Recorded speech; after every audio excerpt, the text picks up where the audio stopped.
출애굽기 20장 말씀 우리 함께 말씀 봉독하겠습니다. 하나님이 이 모든 말씀으로 말씀하여 이르시되 나는 너를 애굽 땅 종 되었던 집에서 인도하여 낸 내 하나님 여호와니라.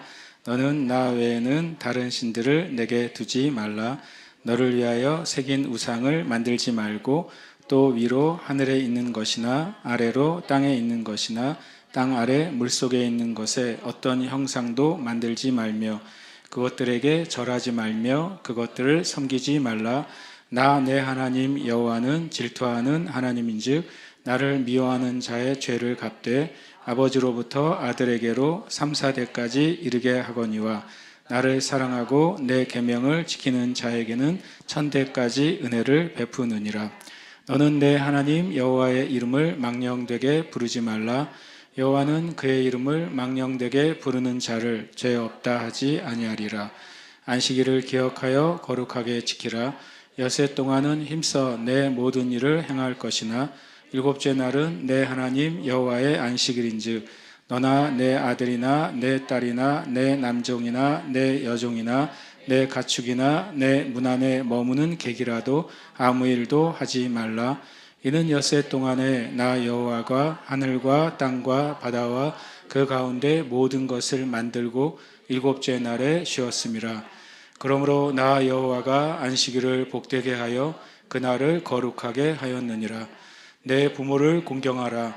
그리하면 내 하나님 여호와가 내게 준 땅에서 내 생명이 길리라. 살인하지 말라. 간음하지 말라. 도둑질하지 말라. 내 이웃에 대하여 거짓 증거하지 말라. 내 이웃의 집을 탐내지 말라. 내 이웃의 아내나 그의 남종이나 그의 여종이나 그의 소나 그의 나귀나 무릇 내 이웃의 소유를 탐내지 말라. 뭇 백성이 우레와 번개와 나팔 소리와 산의 연기를 본지라. 그들이 볼 때에 떨며 멀리 서서 모세에게 이르되 당신이 우리에게 말씀하소서. 우리가 들으리이다. 하나님이 우리에게 말씀하시지 말게 하소서. 우리가 죽을까 하나이다. 모세가 백성에게 두려워하지 말라. 하나님이 임하심은 너희를 시험하고 너희로 경외하여 범죄하지 않게 하려 하심이니라. 백성은 멀리 서 있고 모세는 하나님이 계신 흑암으로 가까이 가니라. 여호와께서 모세에게 이르시되 너는 이스라엘 자손에게 이같이 이르라. 내가 하늘로부터 너희에게 말하는 것을 너희 스스로 보았으니 너희는 나를 비겨서 은으로나 금으로나 너희를 위하여 신상을 만들지 말고 내게 토단을 쌓고 그 위에 내 양과 소로 내 번제와 화목제를 드리라. 내가 내 이름을 기념하게 하는 모든 곳에서 내게 임하여 복을 주리라. 내가 내게 돌로 제단을 쌓거든 다듬은 돌로 쌓지 말라. 내가 정으로 그것을 쪼면 부정하게 함이니라. 너는 층계로 내 제단에 오르지 말라. 내 하체가 그 위에서 드러날까 함이니라. 아멘. 출애굽기에 이제 주님이 어떻게 보면 하이라이트라고도 할 수 있죠. 출애굽기 하이라이트는 두 개라고 저는 생각하는데 하나는 세 개가 될 수도 있겠죠. 하나는 이제 유월절이고 두 번째로는 이 시내산에서 하나님의 말씀이 임하는 것이죠. 그 시내산에서 임하는 것 중에 또 두 가지는 이 십계명의 말씀하고 그 다음에 성막을 세운 것입니다. 크게 이제 출애굽기의 중요한 이제 세 가지 이제 핵심 포인트라고 저는 생각을 하는데요. 십계명 말씀을 이제 우리가 20장을 3주째 하고 있는데 그 이유가 뭘까? 일단 여러분 십계명을 외워보시기를 축복합니다. 혹시 그게 순서대로 안 되시는 분이 있다면 회개하시고 왜냐하면 이 말씀을 십계명은 모든 이 모세오경에 있는 하나님의 말씀의 이제 기본이에요. 그리고 순서도 중요한 거예요. 어떤 면에서는 하나님이 순서를 정해 주셨을 때 그 순서가 의미가 있기 때문입니다. 10가지의 이 계명, 명확하게 성경에 실제로 십계명이라고 말씀하고 있다는 말을 지난 주의 말씀에 이제 전했어요. 그래서 여러분 십계명의 말씀을 혹 순서대로 기억이 안 나시는 분이 있다면 기억하고 또 암송해 보시기를 축복합니다. 오늘은 이제 5번째 계명이죠. 이제 5번째 계명부터 좀 나누려고 합니다. 함께 한 번 더 읽어볼까요? 내 부모를 공경하라. 그래야면 내 하나님 여호와가 내게 준 땅에서 내 생명이 길리라. 저는 이제 뜻하지 않게 이 내 부모를 공경하라만 읽으면 옛날 한 번씩 웃음이 나와요. 예전에 우리 교회에 나오셨다가 이제 제주도를 떠났었나? 하여튼 그분의 이제 아들이 어렸을 때 이걸 잘못 읽어가지고 내 부모를 공격하라로 읽어가지고 그래서 공격을 했대요. 그래서 내가 야 근데 그게 무슨 말이잖아요. 내 부모를 공격하라 이게 말이 안 되는데 근데 지금 이 세대가 그렇게 하는 것 같아요. 정말 마귀가 정말 부모 세대를 공격하는 세대가 됐어요. 그렇잖아요. 이 우리나라 보면 쓰는 용어 가운데 부모 세대를 향해서 하면은 안 될 비속어들이 나오잖아요. 단순히 내 아버지 어머니에게 그렇게 함부로 안 하겠죠. 그런 말 안 쓰겠죠. 그렇지만 기존의 기성세대를 향해서 쓰는 용어들을 보세요.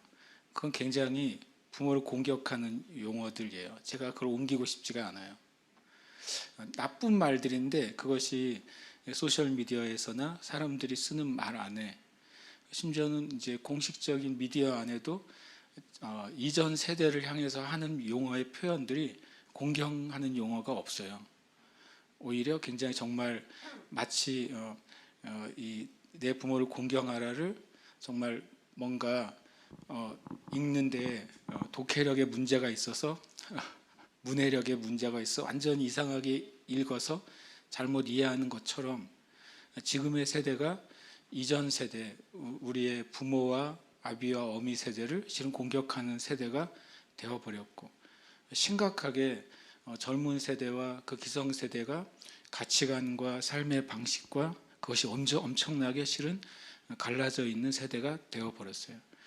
실은 굉장히 중요한 계명이거든요. 하나님과 사람 사이에 중요한 계명이 첫 번째와 네 번째까지라면 이제는 사람 사이에 하나님이 법으로 주신 그 계명의 첫 번째 계명은 바로 가정에 대한 계명이에요. 이건 가정 전체에 대한 말씀인 거죠. 왜냐하면 내 부모를 공경하라는 그 법이 세워지면 그 아래 관계가 있죠. 부부와의 관계, 부모와 자녀의 관계, 그 모든 것들이 실은 이것으로부터 시작이 되는 것입니다. 하나님이 세상을 창조하시고 우리 인간을 창조하신 후에 만드신 첫 번째 기관이 있다면 뭡니까? 가정이죠. 가정. 가정이 하나님이 만드신 첫 번째 기관이에요. 그리고 그것이 모든 사회와 모든 관계의 기초는 실은 가정입니다. 마귀가 그것을 정말 이 세대 가운데 너무나도 많이 망가뜨렸고 이미 망가질 대로 망가져서 교회만 그 마지막 망가진 가정의 질서를 교회만 간신히 붙잡고 있어요. 교회마저도 그것을 놓치면 정말 하나님의 법의 한 고리가 끊어지는 것이나 마찬가지잖아요. 지난 우리가 24시간 예배 드렸던 그 주 바로 전날 제가 기사를 읽고 참 기도가 나왔는데 독일에서 이제 독일 의회에서 법이 하나 통과가 됐어요. 그 법이 뭐냐면 이제 만 14세가 되면 이제는 자기가 자신의 성을 결정할 수 있게 됐어요. 독일이요. 자기가 기록할 때 남자 또는 여자 또는 non이라고 쓸 수도 있어요. 나는 남자도 아니고 여자도 아니다. 이것이 독일에서 공식적으로 통과된 법입니다. 그러니 얼마나 이제 단순히 이것은 성윤리가 아니라 젠더 이데올로기가 아니라 가족을 망가뜨리는 마귀의 일이에요. 독일에서는 이제부터는 14살이 넘으면 물어봐야 돼요. 또 남자야 여자야 이렇게. 당연히 내가 보기에 남자로 보여도 물어봐야 된다니까요. 만약에 14살 넘은 친구한테 만약에 독일식으로 미스터 그러면 고소당할 수 있는 거. 왜 난 여자인데 나를 남자라고 부르냐고. 그러면 남자가 아니야? 그럼 여자라고 물어보면 무슨 소리야? 난 남자도 여자도 아니야. 이런 상황이 발생해 버린 거예요. 얼마나 그래서 주님 독일은 역사적으로 보면 경건주의의 본산이거든요. 정말 말씀대로 살려고 했던 그 수많은 그 경건주의의 그 근원이 독일인데, 주님 어떤 과정 가운데 이렇게까지 무너졌습니까? 이런 기도가 제가 탄식 가운데 나왔어요. 그래서 이 단순히 이 20장 12절은 부모라는 우리가 대상이 명확하다고 말씀드렸잖아요. 성경 이 10계명 중에 사람과의 관계 가운데 계명 중에 대상이 분명한 계명은 이 12절이에요. 1, 2, 3, 4절, 1, 2, 3, 4 계명은 당연하게 하나님이라는 대상이 명확하지만 그 뒤로는 다 모든 사람을 대상으로 하고 있단 말이죠. 그런데 이제 5계명은 대상이 명확해요. 또 이것은 제가 나누지만 이것은 가정에 대한 주님의 약속의 기반이 되는 것입니다. 이 부모를 공경하는 일, 부모 세대를 존중하고 공경하는 사회가 되면 하나님의 그 은혜가 그 안에 임할 것입니다. 그런데 부모를 공경하지 않는 그 사회가 되기 시작하면 하나님의 축복이 그 나라에서 떠나게 될 거예요. 그것은 실은 성경적인 진리라고 저는 믿어요. 보면 그리하면 내 하나님 여호와가 너에게 준 땅에서 내 생명이 길리라라고 말씀하세요. 그러면 신약에서는 주님이 이런 표현을 쓰셨어요. 한번 같이 한번 읽어볼까요? 또 이르시되 너희가 너희 전통을 지키려고 하나님의 계명을 잘 저버리는도다. 모세는 내 부모를 공경하라 하고 또 아버지나 어머니를 모욕하는 자는 죽임을 당하리라 하였거늘. 이제 모세는 내 부모를 공경하라, 이것은 십계명에 포함되어 있는 것이고, 아버지나 어머니를 모욕하는 자는 죽임을 당하리라 하는 것은 밑에 이제 출애굽기와 또 레위기와 신명기를 읽을 때 그 하위의 법 안에서 주님이 적용하는 말씀으로 모세를 통해 또 하신 말이에요. 그리고 잠언에서는 무슨 말까지 나오는지 아시죠? 부모를 모욕하면 독수리가 그 눈을 파먹을 거라고 써 있어요. 무서운 말이잖아요. 제가 아는 집사님은 아들이 말을 안 들을 때마다 잠언을 펴요. 그래서 크게 읽어라. 제가 그 집사님을 알고 그 아들들도 아는데 실제로 물어봤더니 자신은 여러 번 읽었대요. 그래서 제가 그랬어요. 눈이 남아있을 리가 없겠네. 내가 그랬어요. 그러니까 성경에서 단순히 뭐 엄마 말 아빠 말 잘 들어 이런 개념이 아니라 제가 말한 것처럼 하나님이 세우신 사회와 이 세상의 기반이 가정에 있다는 사실을 계속 강조하고 있는 거예요. 그것을 우리가 놓쳐서는 안 되는 거죠. 그런데 예수님이 이 세대가, 예수님 세대도 마찬가지, 이 세대가 하나님의 법을 떠나는 것에 예로 놀랍게도 부모와 자녀의 관계로 예를 드셨다는 거예요. 얼마나 많겠어요. 실은 구약에서는 하나님과 이 세대가 잘못된 것의 첫 번째로는 하나님께 드려지는 제사가 망가지고 제사장들이 타락하는 것을 말을 하셨는데, 예수님께서 이 세대가, 예수님 때 세대가 하나님의 말씀을 떠난 것에 대한 그 예로 이걸 예를 드시는 거예요. 너희가 전통을 지키려고, 사람이 만든 룰이죠. 사람이 만든 종교적인 의식과 룰이죠. 율법적인 삶을 말하는 것이죠. 그것을 행하기 위해서 하나님의 계명을 저버리는데 그게 아주 대표적인 예가 바로 모세는 내 부모를 공경하라라고 하신 것을 너희가 버리고 있다는 거예요. 너희들의 기준과 전통으로 버리고 있다. 왜냐하면 이 계명이 사람 사이에서 주신 첫 번째 계명이기 때문에 그래요. 그래서 이건 되게 중요한 계명이 되는 것입니다. 그 이어서 말씀을 하고 있어서 같이 한번 읽어볼까요?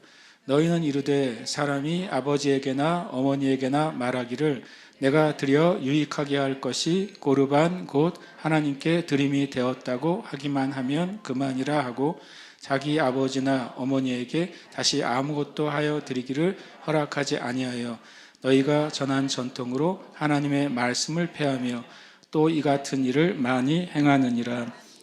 아멘. 여기 보면 주님이 어떤 식으로 예수님 시대에 하나님의 법을 전통으로 이렇게 덮어버렸는지를 말합니다. 내가 드려 유익하게 할 것이 고르반 것 하나님께 드림이 되었다 라고. 이 말은 뭐냐면 실은 굉장히 교활한 거죠. 실은 부모가 자녀에게 요청할 수도 있어요. 무엇을 도와달라고. 아니면 또 사회적으로나 또는 신앙적으로 자녀가 부모에게 섬겨야 될 것이 있어요. 그럼 내가 이것을 가지고 주님께 부모님께 드려 유익하게 할 것이 있는데 이것을 부모님께 드리거나 섬기면 부모님이 좋으실 겁니다. 그런데 이걸 내가 하나님께 다 드려버렸어요. 그러니까 표면적으로는 하나님을 더 경외하는 것처럼 보이는 거예요. 표면적으로는 하나님을 높여드리는 것처럼 보이는 거예요. 그러나 고르반이라고 이제 어떤 물건을 정해 놓으면 어떻게 되냐면 하나님께 드렸으니까 아무도 못 사용하는 거예요. 마치 이제 우리가 예금도 정기 적금으로 묶어 놓으면 일정 기간 동안 아무도 빼서 쓰지 못하잖아요. 그것처럼 고르반이라고 딱 묶어 놓고 부모님이 돌아가시거나 혹은 자기가 필요한 게 있을 때는 그 고르반을 살짝 푸는 거예요. 그리고 자기가 사용하는 거예요. 얼마나 교활해요. 그런 방식으로 그들이 만든 전통으로 하나님의 법을 교묘하게 빠져나간다고 말하고 있는 거죠. 그것이 예수님이 보실 때 대표적인 하나님의 법을 교묘하게 위반하고 그리고 벗어나는 인간의 방법이라고 말하는 거죠. 자기 아버지나 어머니에게 다시 아무것도 하여 드리기를 허락하지 아니하여 너희가 전한 전통으로 하나님의 말씀을 폐하며 또 이 같은 일을 많이 행하느니라. 이 같은 일은 마치 이런 방식으로 표면적으로는 하나님을 위하는 것 같지만 실제적으로는 자기의 목적을 위해 하나님의 말씀을 이용하는 것이죠. 만약에 교회도 이런 방식으로 하나님을 이용한다면 주님께 반드시 심판을 받을 거예요. 우리가 주님 앞에 하나님의 말씀을 나의 유익과 또 나의 목적을 위해서 이용하지 않나라고 지금 우리가 돌아봐야 되는 것이죠. 결국엔 이것이 바로 세워지면 반대로 다른 것들로 세워질 수 있다는 사실을 주님이 말씀하고 있는 것입니다. 여기에 말하죠. 내 부모를 공경하라. 그래야만 내 하나님 여호와가 내게 준 땅에서 내 생명이 길리라. 이것에 대해서 일종의 신약적인 주석의 말씀이 하나 있어요. 이 말씀이 무엇을 의미하는지를 만약에 주석이 뭔가 말씀 풀어주는 거라면 말씀 자체가 풀어주는 훌륭한 말씀이 있어요. 바로 에베소서 6장 1절에 3절 말씀이에요. 한번 같이 읽겠습니다. 자녀들아 주 안에서 너희 부모에게 순종하라. 이것이 옳으니라.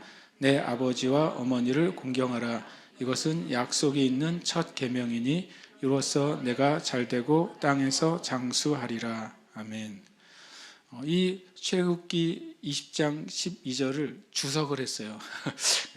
성경적 주석이죠. 첫 번째로는 내 부모를 공경하는 것, 이것이 옳다. 이것은 지극히 당연하다는 거예요. 어떤 조건이 필요 없다는 거예요. 이것은 지극히 당연한 일이다. 그리고 순종하고 부모에게 공경할 때 이것은 하나님의 약속이 있는 첫 번째 계명이라고 그랬어요. 약속이 있어요. 이 계명에는. 그리고 이로써 네가 잘 될 거라고 말해요. 형통의 은혜가 실은 부모를 공경하는 데 있다고 말합니다. 그리고 땅에서 장수할 거라고 말해요. 주님의 말씀이나 진리잖아요. 네가 잘 되고 장수하는 것이 그 부모를 공경하는 것에 있는 것이죠. 마찬가지로 어떤 한 세대가 어떤 나라 민족이 부모 세대에서 이렇게 한다면 그 나라는 번영하게 될 것입니다. 그런 질서가 그 나라 안에 세워져 있으면 번영하고 축복을 받게 될 거예요. 그것이 무너진다면 그 사회는 무너지게 될 것입니다. 아주 자연스럽게 그렇습니다. 그런데 우리가 순종하고 공경을 하고 하는 기준 중에 하나가 뭐냐면 주 안에서라고 분명히 말씀하고 있어요. 주 안에서 순종하고 주 안에서 공경하는 것이죠. 그럼 예수 믿지 않는 부모는 공경하지 말고 순종하지 말라 그런 의미가 아니라 또 이렇게 말하면 또 굉장히 또 강하게 적용하시는 분들이 있는데 하나님의 법의 질서 안에서 순종하고 공경하라고 하는 것이고 때는 우리 부모님이 하나님을 알지 못하시거나 더 나아가서 하나님 믿는 여러분의 삶을 실은 핍박할지라도 하나님이 주신 우리의 생명의 질서 안에서 부모님을 존중하고 공경하는 것은 우리가 해야 될 의무라는 거예요. 그리고 마땅히 또 이것이 놀랍게도 하나님이 그 한 가게와 가족을 축복하시는 통로가 된다고 말씀하셨어요. 어떤 면에서는 이것은 그러니까 설명을 굳이 해서 막 그 적용을 만드는 것보다 이 말씀대로 받을 필요가 있습니다. 이것이 옳다고 말씀하셨어요. 주님이 옳다고 말씀하셨는데 우리가 옳은지 안 옳은지 서로 토론할 필요는 없잖아요. 주님이 이것 안에 약속을 주셨고 이 계명 안에 축복을 주셨다고 말씀하셨는데 주는지 안 주는지 우리가 굳이 논의할 필요가 없어요. 그럼 우리가 우리의 상황과 환경 안에서 내가 하나님 주 안에서 부모의 세대에 순종하고 공경하는 방법이 뭘지를 우리는 주님께 지혜를 구하는 거예요. 지혜를 구할 때 하나님이 이 은혜를 풀어주시는 거죠. 왜냐하면 지금처럼 이렇게 사회가 다변화된 사회가 없잖아요. 가족들도 때로는 뭐 내 가족인데 내 나라에 사는 가족도 봤어요. 가족 식구가 4명인데 다 나라가 다르게 살아가더라고요. 그래서 한 번 만나려면 3년이나 5년에 한 번 만난다고 들었어요. 그런 상황에서 이 말씀을 그들은 어떻게 주님 앞에 적용해야 될까? 그리고 우리가 다 많이 가족들이 핵가족화돼 있고 1인 가정이 많은 세대에 우리가 살고 있잖아요. 그럴 때 이 계명들이 우리의 삶에 어떻게 적용을 할 수 있을까? 우리는 충분히 주님께 지혜를 구할 수 있고 우리가 할 수 있는 일을 할 수 있습니다. 그렇게 할 때 하나님의 말씀이 진리이므로 이 약속이 또 이 축복이 이 세대 가운데 임할 줄 믿습니다. 반대로 만약에 저는 부모님이 이제 하나님 나라에 가셨어요. 보이는 부모님은 안 계신단 말이죠. 그러면 때로는 우리가 이 말씀 안에서 우리가 할 수 있는 것은 우리 자녀 세대에게 부모 세대를 순종하고 공경하는 것을 가르쳐야 되는 것입니다. 그리고 또 우리의 기준으로 우리의 다른 부모 세대들을 공경하는 모습을 우리의 자녀 세대들에게 보여줘야 되는 것입니다. 이것은 하나님의 약속이 우리의 다음 세대들 가운데 흘러갈 수 있는 훌륭한 통로가 되는 거예요. 그래서 이것은 저 여러분 앞에 여러분이 기도하시기를 바라요. 여러분의 삶 가운데 내가 어떻게 이 계명이 나의 삶에 흘러가도록 하겠습니까? 제가 제 삶을 통해 이 약속이 우리 다음 세대까지 계속 흘러가게 하는 삶을 살고 싶다고 주님께 기도하시길 축복합니다. 지혜를 구해야 된다는 생각을 요즘 되게 많이 합니다. 지혜는 단순히 뭐 공부할 때만 야고보서 1장에 지혜가 부족하거든 꾸짖지 아니하고 후히 주시는 하나님께 구하라 그래야면 주시리라 이 말씀 붙잡고 수험생한테만 그 말씀을 주는 것 같아요. 그렇지 않습니다. 우리의 삶에 모든 삶의 지혜가 필요해요. 말씀을 깨닫는 것도 지혜고 말씀을 내 삶에 적용하는 것도 지혜고 그래서 저와 여러분이 계속 주님께 지혜를 구하시길 바라요. 주님 이 일을 어떻게 할까요? 어떻게 결정을 할까요? 어떤 방식으로 일을 해갈까요? 계속 지혜를 구할 때 야고보서 1장에서 분명히 꾸짖지 않고 지혜를 주신다고 했어요. 저는 그 사실을 믿습니다. 이것도 동일하게 어떻게 적용해야 될지 여러분이 지혜를 구하시기를 축복합니다. 네. 저희가 처음에 개척을 했을 때 실은 뭐 사례도 없고 또 실제로 이제 온전히 이제 주님이 주시는 재정에 의해서만 살아갔기 때문에 그런 시절이 이제 계속 있었죠. 그때 저희가 이것을 생각하게 됐어요. 그래서 우리 양가의 부모님들 우리가 어떻게 공경할까? 근데 실은 양가의 부모님은 우리가 공경하기 전에 우리가 밥을 먹고 사는지 못 사는지를 걱정할 상황이었거든요. 개척해서 이제 정말 우리 5 가정이 잘 살아갈지가 걱정이 되는 상황인데 우리가 부모님들을 공경한다는 게 좀 우습잖아요. 그래서 고민을 하다가 그때 이제 글쎄 10,000원인가 20,000원인가를 우리가 정했어요. 그래서 어쨌든 매달 양가 부모님에게 10,000원이든 20,000원이든 우리는 용돈을 드린다. 지금 생각하면 이제 얼마 되지도 않는 돈일 수 있잖아요. 그런데 이것을 우리가 세우지 않으면 계속 못할 것 같은 거죠. 그래서 그때 이제 그 일을 시작했던 걸 기억이 나요. 나중에 그것이 점점점 늘어나게 됐고 어떤 시기에 이르러서 지금 그렇게는 실은 안 하지만 어떤 시기에는 뭐 11조를 주님께 드리는 것처럼 저희의 10분의 1을 부모님들에게 드렸어요. 그런데 감사하게도 하나님께 정해드리는 하나님 것에 대해 감사해서 드리는 11조도 우리에게 축복이 되잖아요. 근데 제가 느끼기로는 부모님께 드렸던 그 11조도 부모님이 하나님 아니지만 우리가 정한 그 10분의 1의 그것이 저에게 엄청난 축복이 됐어요. 그건 저의 삶의 진짜 간증이에요. 그것이 여러 가지 면에서 계속 축복으로 저희에게 돌아왔다는 것을 제가 경험을 하게 됩니다. 그래서 우리가 자녀들에게 이런 표현을 자녀들에게 투자하잖아요. 자녀들의 미래를 위해서 많은 비용을 지불합니다. 아깝지 않게. 근데 반대로 우리는 우리 부모 세대에게 투자할까요?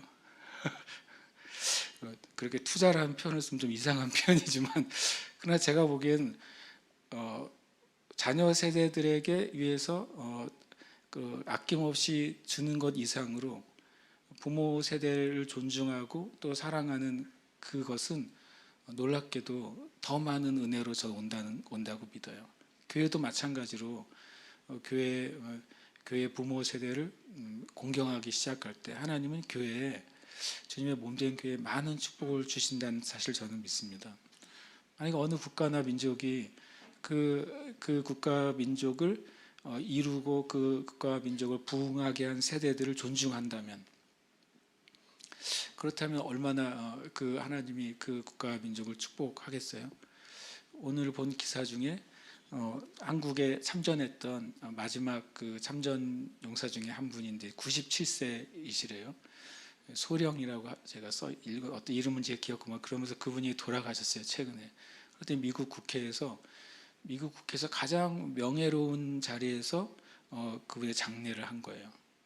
그래서 제가 미국이란 나라가 뭐 탈도 많고 말도 많잖아요. 그런데 놀랍게도 그런 문화가 있는 거예요. 그 전 세대에 나라를 세우거나 나라를 위해서 희생한 사람들을 존중하는 문화가 있다는 사실을 제가 보고서 하나님이 이 나라에서 어쨌든 축복하시는 이유 중에 하나가 되겠다는 생각이 들었어요. 그 세대를 잃어버리지 않는 것. 실은 우리나라도 나라를 위해서 나라를 세운 분들, 나라를 위해 헌신한 분들, 그리고 생명을 버린 분들에 대해서 실은 나라가 존중해 줘야 돼요. 그럴 때 이 나라 안에 하나님의 축복이 있는 것입니다. 저는 이 5번째 계명은 부모라는 대상뿐만 아니라 가정 전체를 저는 의미한다고 생각하고 또 실은 국가나 민족으로 보면 그 부모의 세대 전체에 대한 계명이 되고 축복이 된다고 저는 믿습니다. 그 은혜가 교회로부터 시작돼야 된다고 생각해요. 믿는 자들로부터 시작돼야 됩니다. 돌아가시고 육신이 이 땅에 썩어서 이미 흙이 되고 영혼은 이 땅에 없는 조상들을 향해서 수백 수천만을 들여서 제사를 드린다고 그것이 부모를 존중하는 것이 아니잖아요. 하나님 앞에 말씀 앞에 서 있는 것이 참된 부모를 존중하는 길인 줄 믿습니다. 저와 여러분 안에도 주님께 지혜를 구해서 어떻게 우리의 부모의 세대 또 실제적인 우리 부모님들을 공경할지 그 지혜를 얻으시길 축복합니다. 지혜를 얻을 때 주님의 약속과 축복도 받게 되실 줄 믿습니다. 그럼 그 다음에 이제 한꺼번에 제가 5개의 계명을 쭉 몰아놨어요. 살인하지 말고, 간음하지 말고, 도둑질하지 말고, 거짓 증거하지 말고, 탐내지 말라. 이것은 이제 대상이 불특정 다수죠. 그죠? 모든 사람을 향한 주님의 계명이 됩니다. 그런데 이 말씀을 제가 보다가 저도 이제 비교하기 위해서 세번역을 계속 보는데 세번역 성경이 굉장히 훌륭한 표현으로 번역이 돼 있어서 이 번역이 맞나? 그리고 다시 또 이제 공동 번역 성경도 보고 봤더니 그 표현이 맞는 거예요. 세번역 성경은 말라 대신에 어떤 단어로 바뀌어져 있어요. 뭘로 돼 있냐면 못한다라고 돼 있어요. 살인하지 못한다라고 번역되어 있습니다. 여러분 가지고 계신 분은 확인해 보실 수 있을 거예요. 공동 번역 성경도 살인하지 못한다라고 되어 있어요. 그렇게 보면 1계명에 보시면 1계명이 뭡니까? 너는 나 외에 다른 신들을 내게 두지 못한다라고 되어 있어요. 할 수 없는 일이라는 거예요. 누구는요? 하나님의 자녀는 이 일을 하지 말라라고 말한 게 아니라 하나님의 자녀는 근본적으로 하나님 외에 다른 신을 두지 못하는 존재인 거예요. 하나님의 자녀는 근본적으로 살인하지 못하는 존재라고 말씀하고 있는 거죠. 마치 이것은 명령이기 전에 저는 이 말씀을 이렇게 번역을 한 걸 보고 봤더니 원래 의미가 그런 의미인 거예요. 하나님의 자녀는 이런 죄들을 지지 못하는 존재가 되었다는 걸 말씀하시는 거죠. 그런데 짓는다는 거예요, 이 세대가. 그래서 제가 이것을 좀 생각을 하게 됐어요. 우리는 살인하지 못하는 존재가 됐구나. 나는 간음하지 못하는 존재가 됐고, 도둑질하지 못하는 존재가 됐고, 거짓 증거하지 못하는 존재가 됐고, 내 이웃의 집을 탐내지 못하는 존재가 됐다. 그것을 제가 많이 생각하게 됐어요. 지난주 BIR에서 이제 호세아 말씀이 있었잖아요. 호세아 말씀을 제가 읽으면서 저는 이제 웃긴 표현이 어렸을 때 제가 성경에서 제일 불쌍한 사람이 호세아라고 생각했어요. 왜 하필이면 고멜을 데려다가 결혼을 하라고 그러셨는지 되게 나는 호세아를 볼 때마다 은혜보다는 막 호세아 선지자가 불쌍한 거예요. 그래서 제가 그리고 나중에 천국에서 만나면 수고 많으셨습니다 말하고 싶은 거예요. 왜냐하면 음란한 여인을 데려왔는데 그 여인이 다시 또 가서 음행을 행하잖아요. 근데 하나님이 이런 말을 해요. 너는 그를 다시 데려오고 그를 사랑해라. 근데 그것이 이제 우리가 아는 것처럼 그것이 우리를 보여주잖아요. 우리가 그 고멜과 같은 존재고 하나님이 우리를 구원하시는 하나님이 우리를 사랑하신다고 말씀하잖아요. 그러면 하나님 안에서는요, 우리는 원래 살인하는 존재였어요. 우리는 간음하는 존재였고 도둑질하는 존재였어요. 우리는 거짓말하는 존재고 남의 것을 탐내는 존재예요. 저와 여러분이 그 사실을 인정하십니까?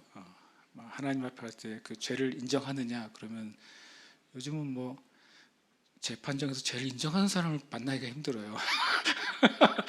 굉장히 만나기가 힘들고 오히려 인정을 하면 저 사람은 감형을 해줘야 되는 거 아니야 이런 생각이 들 정도로. 그러나 저와 여러분이 우리가 어떤 존재였는지를 인정해야 하나님이 나를 어디서 나를 구원하셨는지를 알게 될 거 아니에요. 내가 원래 이런 존재였었던 존재를 인정하지 못하면 어떻게 하나님 나를 구원하신 것에 대해서 감사할 수 있겠어요? 내가 이런 존재였다는 사실 인정이 안 되면 뭐냐면 감사하긴 한데 뭐 이렇게 되는 거예요.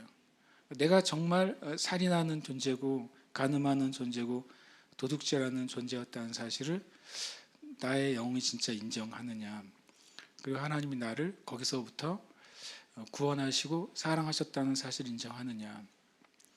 그러면 반대로 우리가 어떤 사람을 사랑할 수 있게 되는 거예요? 살인한 사람을 사랑할 수 있는 거예요. 간음한 사람을 사랑할 수 있는 거예요. 도둑질하는 사람을 사랑할 수 있는 거예요. 거짓말하는 사람을 사랑할 수 있고 탐욕스러운 사람을 사랑할 수 있어요. 우리가 그렇게 할 수 있는 능력이 있어서가 아니라 내가 원래 그런 존재였다는 사실을 진짜로 인정하면, 거기서부터 내가 구원받다는 사실을 인정하면 우리는 사랑할 수 있게 되는 거예요. 그러나 내가 성숙하면 사랑하겠지, 성숙하면 다른 사람을 용납하겠지, 그런 일은 없어요. 본질의 문제예요, 이건요. 우리가 어떤 존재였는지를 알고 또 어떻게 바뀌어졌는지를 알게 되면 이것이 가능한 것이죠. 그래서 못한다는 표현이 성경에도 있는가? 있으니까 제가 말을 하려고 그러겠죠. 성경에 이 말씀이 있더라고요. 그래서 제가 다시 한번 깨달았어요. 한번 같이 한번 읽어볼까요? 시작. 하나님께로부터 난 자마다 죄를 짓지 아니하나니 이는 하나님의 씨가 그의 속에 거함이요 그도 범죄하지 못하는 것은 하나님께로부터 났음이라. 아멘. 이 말이 아멘이 되면서도 또 퀘스천이 생기잖아요. 하나님께로 난 사람은 거듭난 사람이고 구원받은 사람이잖아요. 그렇죠? 그 사람은 죄를 짓지 않는데요. 나는 죄를 짓는데 이런 생각이 드는 거예요. 예전에 이 말씀이 아니 크리스찬이라고 죄 안 짓는 사람이 누가 있어요? 심지어는 크리스찬이라고 이름을 붙여놓고 더 죄를 짓는 악한 사람도 수도 없이 많고 그런 경우 우리가 보잖아요. 그러면 도대체 이 말씀이 말씀하시는 게 뭐냐는 거예요. 주님은 분명히 하나님께로부터 난 자, 요한복음 1장에 보면 거듭난 사람은, 영접하는 자는 하나님께로부터 난 자라고 말하고 있잖아요. 그런 사람은 죄를 짓지 않는데요. 죄를 짓지 않을 수 있나니라고도 말을 안 하고 죄를 짓지 않는다고 그랬어요. 우리가 나의 죄가 사함 받았다라고 하는 것은 진리지만 하나님께로부터 난 사람은 계속 쭉 죄를 짓지 않는데요. 여기 표현은 계속 죄를 짓지 않는다는 표현이에요. 왜냐하면 하나님의 씨가 그 속에 거함이요. 성경에 말한 하나님의 씨가 뭡니까? 우리를 구원하게 하는 진리의 말씀을 의미하는 거죠. 썩지 않고 쇠하지 않는 구원의 진리의 말씀. 그 말씀이 그 속에 거함으로 그도 범죄하지 못하는 것은 하나님께로부터 났습니다. 이 말의 의미를 제가 이해하지 못했을 때에는 살짝 넘어갔어요. 왜냐하면 예수님 믿는다고 죄를 안 짓는 건 아니니까 이렇게 속으로 생각을 했어요. 근데 이 말씀 안에 하나 이제 힌트가 있기는 있어요. 뭐냐면 하나님의 씨가 어디에 거해요? 그의 속에 거한다고 그랬어요. 하나님께로 난 사람, 거듭난 사람, 죄를 짓지 않는 그 거듭난 사람, 범죄하지 못한다고 되어 있죠. 범죄하지 못하는 그 하나님께로 난 사람은 바로 그 속이에요. 우리의 영을 말합니다. 여러분, 거듭난 여러분의 영은 죄를 짓지 않습니다. 거듭난 여러분의 영이 죄를 지으면 어떻게 돼요? 구원받을 수가 없어요. 내 영이 거듭나는데 거듭난 내 영 안에 죄의 속성이 있으면 그게 거듭난 거예요? 그게 구원받은 거예요? 아니에요. 왜 거듭날 필요가 있어요? 우리의 영이 타락했고 그래서 우리의 영이 죄를 짓는 영으로 살아가다가 예수 그리스도의 보혈로 뭐가 정결하게 된 것입니까? 우리의 영이 거듭나고 깨끗하게 된 거예요. 그래서 성경은 예수 믿는 사람을 의롭다고 하시잖아요. 의의 의미가 뭐라고요? 죄가 없는 상태를 의라고 합니다. 또 다른 의의 의미는 하나님께 받아들여지는 상태가 의예요. 그럼 우리가 거듭났을 때 우리의 영이 죄가 없는 상태이기 때문에 의인이라고 말씀하시는 거예요. 우리의 영이 하나님께 받아들여진 상태가 됐기 때문에 우리를 의롭다고 말씀하시는 거예요. 그래서 이 말씀은 그 영혼이 거듭난 그리스도인의 영혼은 죄를 짓지 않는다는 거예요. 왜 우리가 뭔가 죄를 범할 때 거듭난 사람과 거듭나지 않은 사람 차이가 뭔지 아세요? 거듭나지 않는 사람은 그 영혼이 죄를 짓는 상태이기 때문에 내 육신이 죄를 지을 때 거리낌이 없어요. 내 영의 상태가 더럽혀져 있기 때문에 더럽혀진 영의 상태에서 육신이 죄를 지으려고 하니까 그게 특별히 문제가 안 되는 거예요. 그런데 내 영이 거듭나 버렸어요. 내 영은 어떤 상태라고요? 죄를 짓지 않는 상태의 영이에요. 그리고 내 영은 심지어는 범죄하지 못하는 영이에요. 그런데 내 육신 때문에 육신의 연약함과 육신 안에 있는 죄의 속성 때문에 죄를 지으려고 할 때 뭐가 찔리게 돼요? 그때 양심이 찔리는 것입니다. 왜냐하면 내 양심은 죄를 짓지 않으니까. 내 양심은 거듭나서 죄를 짓지 않는데 내 육체가 뭔가 죄를 지으려고 하면 마음의 거리낌이 되죠. 제가 그 말씀 드렸잖아요. 성경에 우리의 영의 상태가 5가지라고. 순전한 영의 상태가 있고 선한 영의 상태가 있어요. 그 다음에 찔림받는 영의 상태가 있고 악한 영의 상태가 있고 화인 맞은 영의 상태가 있어요. 주님이 하신 말씀이에요. 거듭난 우리의 영은 어떤 상태입니까? 순전한 상태예요. 하나님 우리에게 거듭나게 하셨는데 그 영이 순전하지 않으면 하나님이 주신 겁니까? 그렇지 않잖아요. 그런데 우리의 삶은 육신은 이 세상 가운데 살아가잖아요. 이 세상은 공중권세 잡은 마귀의 권세 아래에 있는 것이죠. 마치 여러분은 예수 믿는 사람들은 깜깜한 밤에 불이 켜진 것과 같은 거예요. 이 세상은 여전히 죄된 마귀의 지배 아래 있습니다. 그러나 예수 믿는 사람들에게는 그 어둠이 역사하지 못하는 거예요. 온 세상이 온전히 완전히 바뀌는 것은 새 하늘과 새 땅과 새 바다가 되는 것은 주님의 재림 이후란 말이에요. 그 전에는 예수 그리스도를 믿는 사람에게만 그 어둠의 일이 역사하지 못하게 되어 있는 거예요. 빛이 있는 곳에만 어둠이 역사하지 못하는 거예요. 그게 거듭난 영에는 그렇게 되는 것이죠. 그런데 주변은 분명히 세상에 도전이 있고 유혹이 있다고 성경은 말씀하시잖아요. 믿는 자들의 삶에 거듭나고 죄를 짓지 않고 범죄하지 못하는 심령을 가진 그리스도의 삶에 세상의 도전이 오는 거죠. 죄에 대한 도전이 올 때 그것을 우리가 방어하지 못하면 어떻게 돼요? 우리의 영이 점점점 떨어진다는 말씀을 드렸어요. 처음에는 죄를 지을 때 마음의 양심이 찔림을 받아요. 그때 회개하고 돌이키면 다시 우리는 선한 양심, 순전한 양심의 상태를 지킬 수 있게 됩니다. 그런데 어떤 이유에서든지 양심엔 찔리지만 상황 때문에, 환경 때문에, 아니면 내 육신에 아직 정화되지 않은 정욕 때문에 그 죄를 내가 붙잡게 됐을 때 우리의 양심은 어떻게 됩니까? 더럽혀지기 시작합니다. 그래서 그 찔림 받은 양심에서 악한 양심으로 떨어져요. 찔림 받은 양심은 우리의 영이 반응하는 상태예요. 근데 악한 양심은 그 죄의 쾌락을 경험한 상태가 됩니다. 그래서 악한 상태는 어떻게 됩니까? 악한 상태는 이제는 죄를 합리화합니다. 더 나아가서 죄를 즐기게 됩니다. 그리고 나중에는 악을 선하다 하고 선을 악하다 하는 상태에 이르게 돼요. 성경에서 경고하는 것은 선을 악하다가 하고 악을 선하다고 하는 것은 저주를 받을 거라고 그랬어요.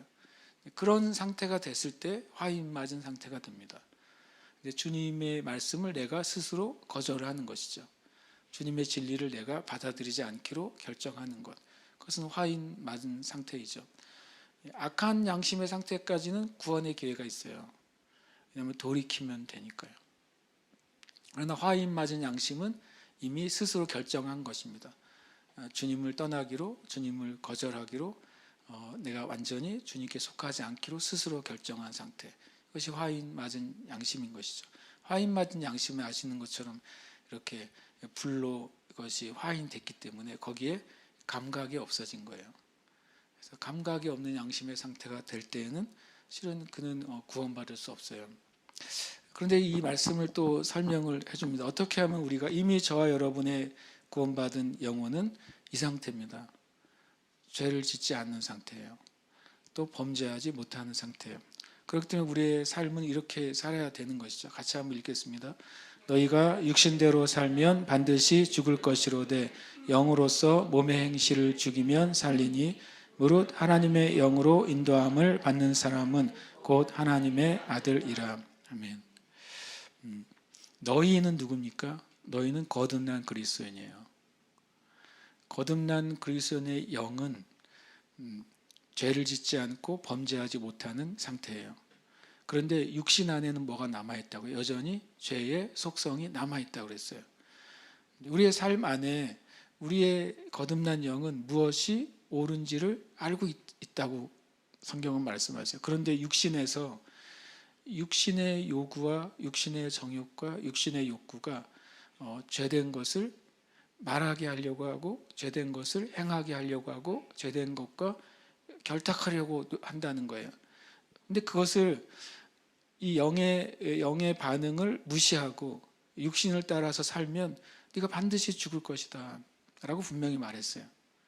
근데 영으로서 너의 거듭난 영, 너의 거듭난 영으로서 몸에 원래 영어 표현은요 행실을 악한 행실이라고 돼 있어요.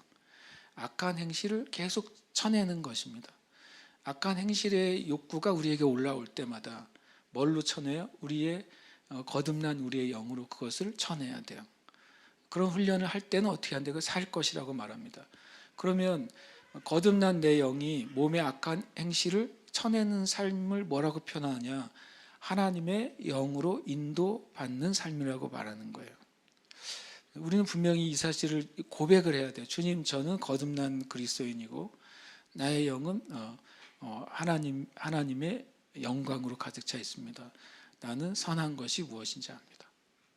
우리는 안다는 거예요. 근데 마귀는 모른다고 말하는 거죠. 넌 어떻게 행할 줄 몰라. 넌 무엇이 옳은 것인지 잘 몰라. 저것은 옳고 그른 게 명확하지 않아 라고 계속 우리에게 말하는 것입니다. 그러나 아닙니다. 거듭난 우리의 영은 압니다. 그래서 우리가 하나님의 성령께서 우리의 영을 통해서 말씀하시잖아요. 하나님의 성령이 우리의 심령에 깨닫게 하신단 말이에요. 하나님의 성령이 우리의 심령에 경고하시는 거죠. 그때 그것의 인도함을 받아서 몸의 행실을 죽여야 돼요. 몸의 잘못된 욕구를 끊어야 돼요. 몸의 잘못된 판단을 우리가 거절해야 돼요. 그렇게 할 때 그 사람이 하나님 앞에 바른 삶을 사는 것이고 바로 하나님의 자녀로서 바로 살아가는 삶이 되는 것입니다. 저와 여러분이 요한일서 3장 9절, 로마서 8장 13절, 14절을 기억하시길 축복해요. 십계명은 뭐라고요? 원래의 의미는 너는 못한다라고. 너는 살인하지 못하는 존재다. 너는 간음하지 못하는 존재다. 너는 도둑질하지 못하는 존재요. 거짓말하지 못하는 존재고 탐욕스럽지 않는 존재다. 누가요? 하나님의 자녀로 거듭난 모든 그리스도인은 그렇게 거듭난 거예요. 그것이 바로 우리의 영적인 실체예요. 마귀는 그것을 자꾸 덮으려고 하죠.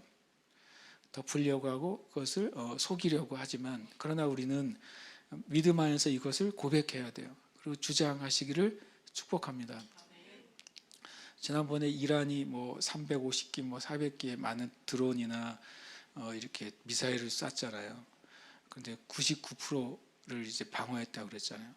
그러니까 아이언돔이나 C돔 아세요? 아이언돔은 지상에서 이제 자동으로 그것을 맞추는 것이고 C돔은 이스라엘 사람이 똑똑한 것 같아요. 배 위에서 아이언돔을 배 위에 얹혀놓고 그걸 C돔이라고 하더라고요. 배에서도 이제 자동으로 그것을 맞춰가지고 떨어뜨리더라고요. 멀리서 오는 것은 저기서 에일랏 밖에 있는 그 홍해에서 또 쏴서 떨어뜨리더라고요. 참 똑똑한데. 그래서 이제 단거리, 중거리, 장거리에 다 이 아이언돔 시스템이 있더라고요. 마치 제가 무슨 생각을 했냐면 그 책에는 무엇인가가 미사일이 날라오면 반응하는 거예요. 그 체계가 자동으로 나에게 날라오는 그 이제 드론이나 미사일을 자동으로 반응해서 거기에 이제 미사일이 발사가 되잖아요. 제가 이런 생각을 했어요. 우리의 영은 그렇게 민감하게 될 수 있다. 우리에게 다가오는 죄의 유혹, 우리에게 다가오는 그 어둠의 일, 그리고 하나님이 기뻐하시지 않는 것들이 우리에게 다가올 때 놀랍게도 우리의 영은 그것을 감지할 수 있고 그걸 인식할 수 있고 그리고 그것을 뭐 할 수 있냐면 방어할 수 있는 거예요. 여러분이 믿음으로 고백하세요. 그런 일들이 올 때마다 주님, 저는 저의 영은 하나님의 영으로 인도함을 받습니다. 저는 육신의 인도함을 받지 않습니다. 저는 하나님의 영의 인도함을 받으며 저는 저의 영으로서 거듭난 영으로서 육신의 행신들을 죽입니다. 여러분 고백하세요. 그리고 선포하세요. 왜냐하면 이것은 우리가 고백할 때 마치 아무리 훌륭한 장비가 있어도 거기에 온오프가 있을 때, 온되어 있을 때만 작동이 되잖아요. 많은 거듭난 그리스도인들이 자기의 안에 있는 거듭난 영을 작동시키지가 않아요. 거듭난 건 하나님이 하셨기 때문에 변하지 않습니다. 그런데 우리가 그것을 마치 작동을 시키지 않고 애써 외면하는 것이죠. 그러나 우리가 마음으로부터 깨어 있을 때 주님을 찬양하고 주님 앞에 나아갈 때 그 일은 시작이 되고 우리는 항상 마치 이제 깨어 있게 되는 것이죠. 그래서 우리가 믿음 안에서 승리하게 되는 줄 믿습니다. 아멘. 우리 같이 좀 기도하고 싶은데 이 말씀을 좀 같이 읽겠습니다. 피차 사랑의 빛 외에는 아무에게든지 아무 빛도 지지 말라. 남을 사랑하는 자는 율법을 다 이루었느니라. 간음하지 말라, 살인하지 말라, 도둑질하지 말라, 탐내지 말라 한 것과 그 외에 다른 계명이 있을지라도 내 이웃을 내 자신과 같이 사랑하라 하신 그 말씀 가운데 다 들었느니라. 아멘. 에베소서에서도 율법의 말씀을 그렇게 해석했지만 로마에서도 이렇게 말씀하고 있습니다. 간음하지 말라, 살인하지 말라, 도둑질하지 말라, 탐내지 말라. 이 5계명 이후죠. 이 말씀을 그 외에 다른 모든 계명이 있을지라도 내 이웃을 내 자신과 같이 사랑하라 하신 그 말씀 가운데 다 들어있다고 말씀하세요. 우리 아까 이 땅에 오신 그 찬양 있잖아요. 그 찬양을 한번 하고 기도하고 싶은데요. 여기 8절에 남을 사랑하는 것을 말합니다. 내 이웃을 내 자신과 같이 사랑하는 것을 말하고, 사랑이란 것은 무엇이냐면 이웃에게 악을 행하지 않는 것을 말합니다. 여기 남, 이웃, 그것은 뭡니까? 나 외의 모든 사람을 말해요. 그것을 주님이 말씀하십니다. 그렇게 하는 사람은 율법을 다 이루는 사람이라고 그래요. 그리고 이 사랑의 그 놀라운 진리 안에 모든 율법의 진리가 다 들어있다고 말씀하세요. 그리고 뭐라고 주님 말씀하시냐면 사랑은 율법의 완성이라고 우리에게 말씀하세요. 그러니까 이 시간 이 땅에 오신 아까 불렀던 찬양 그 2절 우리 고대 안에부터 좀 했으면 좋겠어요. 그 찬양을 우리가 좀 하면서 주님, 우리는 이미 우리 가운데 임하신 주님, 그러나 다시 오실 주님을 갈망하고 또 고대합니다. 주님, 우리에게 주신 그 은혜를 우리가 잃어버리지 않고 그 은혜 가운데 서기를 갈망합니다. 그리고 주님, 저는 사랑하는 자로 있겠습니다. 때로는 우리가 육신의 관점에서 실패할지라도 그 사람이 사랑하는 자라면 그는 정말 성공한 사람입니다. 때로 육신의 관점 안에서 우리가 어떤 일이 좌절될지라도 그가 사랑하는 자로 남아있다면 그는 정말 하나님 앞에서 승리하는 자입니다. 예수님의 그 사역이 예수님 당시에는 실은 성공한 사역자가 아니었어요. 많은 사람들이 몰려왔다가 갑자기 그들이 다 사라졌고 예수님은 비참하게 죽임을 당한 분이었어요. 그러나 주님이 부활하시고 주님의 몸된 교회가 열방에 세워진 것은 그분이 사랑하는 분이었기 때문에 그렇습니다. 사랑이 죄를 이기고 사랑이 심판을 이기고 사랑이 저주를 이깁니다. 사랑이 그 모든 것을 이기고 승리합니다.